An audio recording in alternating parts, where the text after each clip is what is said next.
భారత వాతావరణ శాఖ తెలుగు రాష్ట్రాలకి కీలక అప్డేట్ ప్రకటించింది. బంగాళాఖాతంలో ఉపరితల ఆవర్తన ఏర్పడింది. దీని ప్రభావంతో రాబోయే 3 రోజులు ఒక మోస్తరు నుంచి భారీ వర్షాలు నమోదయ్యే అవకాశం ఉంది. ఉరుములతో కూడిన భారీ నుంచి అతి భారీ వర్షాలు కూడా అక్కడక్కడ పడే అవకాశం ఉంది. గడిచిన 24 గంటల్లో తిరుపతిలో 6 సెంటీమీటర్ల వర్షపాతం నమోదైంది.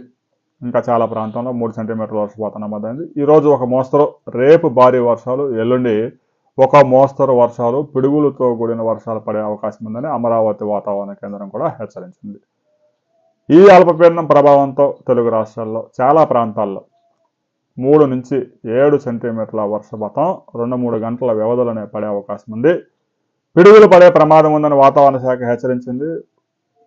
ఈ వ్యవసాయ క్షేత్రాల్లో పొలాల్లో పనిచేసే రైతులు వర్షం కురిసినప్పుడు కానీ, పిడుగులు ఉరుములు మెరుపులు వచ్చినప్పుడు కానీ చెట్ల కిందకు మాత్రం ఎట్టి పరిస్థితుల్లో పరిగెత్తవద్దు. మీ ప్రాంతంలో ఎంత వర్షపాతం గడిచిన 24 గంటలు నమోదైంది అనే విషయాన్ని కామెంట్ చేయండి. వీడియో నచ్చితే లైక్ చేయండి, షేర్ చేయండి, సబ్స్క్రైబ్ చేసుకోండి.